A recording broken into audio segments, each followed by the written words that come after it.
If you are fat and you want to change that, but as much as you try, nothing seems to happen, the problem is probably not that you are not counting your calories or that you are not doing enough cardio, doing the right exercises, eating the right foods, etc. It's much simpler than that. The problem, my friends, unfortunately, is that you are not fully dedicating yourself to the process, to your process. Think of it like this. If you wanted to learn how to knit a scarf, what would you do? How would you go about that? Well, first of all, you would have to invest a little bit of money into the correct equipment, right? You'd have to buy some wool, you'd have to buy one of those sticks that people use to sew stuff. You've done that, right? So you've joined the gym. What do you do then? How do you start to get that ball rolling? Literally, the scarf, how do you get that first little bit of material together? Because I wouldn't have a fucking clue, guys. And there lies the problem. Intention is one thing, but execution is another thing. If you have a problem that you want to solve, you actually have to learn how to solve it. One of the big problems nowadays is that every time you open Instagram or TikTok, social media, there are 1,000 experts that you're probably following because they have the body that you desire. They are where you want to be. And they are all offering their online coaching service, which provides accountability. But the thing is, when I first started out, guys, I didn't have anyone to keep me accountable. My mum wasn't coming home from work at night. You go to the gym today? Do you get that workout in today? If anything, thought that I went to the gym too much. She was like, you are going to the gym too much. Please shut the hell up! I didn't need someone to tell me what to do, how to train, when to train, to ask me, did I eat well that day? Because I knew if I wanted to reach my goals, those things had to happen. I had to be accountable for myself. Now, I am not dismissing personal training. Of course, consulting professional advice, getting someone to teach you the things that you don't know, that's completely different. I'm talking about those people who want to take money off you to keep you accountable. Be accountable for yourself. If you've got a problem and you want to change that, be accountable for yourself. Stop relying on other people and stop thinking that throwing money at a problem is going to fix everything. Paying someone to tell you you should go to the gym today and then to ask you, did you go to the gym today? That is not going to be a long-term solution, because eventually my fear for you is that something's going to click and you're going to realize this service that I've been paying for is an absolute waste of money. I could have done all of this on your own. You're going to feel disheartened and you're going to turn your back on fitness in general because this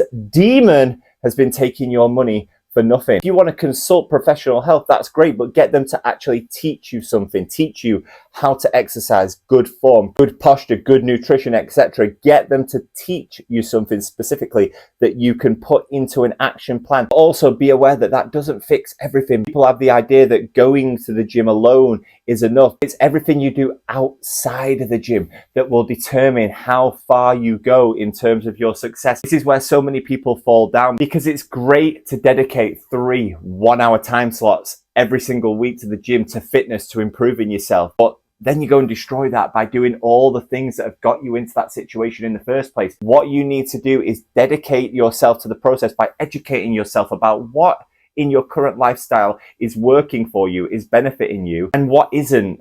That's the more important part. What isn't? Because there's going to be a lot of things that aren't. Going out drinking all the time for no apparent reason, that isn't going to benefit you. Eating sloppy, lazy food, grabbing snacks throughout the day, drinking sugary drinks, basic stuff that to someone like me who's been doing this for like 15 years now, 20 years, getting on towards 20 years, it's second nature. But to some people, you might not know. You might not know that certain fruit juices that may sound super healthy and look super healthy because they've got fruit on the carton are actually super high calorie because of the amount of sugar that's added to them. You are trying to implement a calorie restriction. They're going to eat into that without you even noticing, unless you start looking into absolutely everything that you put into your body. And that sounds fucking difficult. You've got yourself into a situation where you do need to restrict your calories.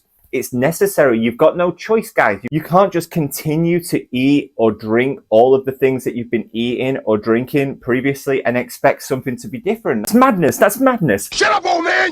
To put the effort in, you've got to educate yourself. You've got to think about your training and your exercise in a more specific, intelligent sense than I'm going to just go into the gym and show up and do 3 sets of 10 because I've heard that's what people do. Every machine, bounce, bounce, bounce, bounce, bounce. I think, no, what is my goal? How am I going to get to that goal? What is important right now and what isn't important right now? Isolation exercises at the very beginning of your fitness journey, Probably not necessary. Don't think you need to be thinking about your rear delts, for example. You don't need to be thinking about them right now. Stick to your compound exercises, get your steps up, get your cardio in. A little bit of high intensity work, but mainly some slow, steady state cardio work at the beginning. You don't want to be absolutely torching your body and then you get a rebound effect after the session because you're absolutely depleted, you're fucking starving, you buy a load of crappy food in the moment, and then suddenly you're back to square one again. You've got to think of it as a long-term project. The way I keep myself motivated personally is by thinking, this is my long-term project. And if I let this long-term project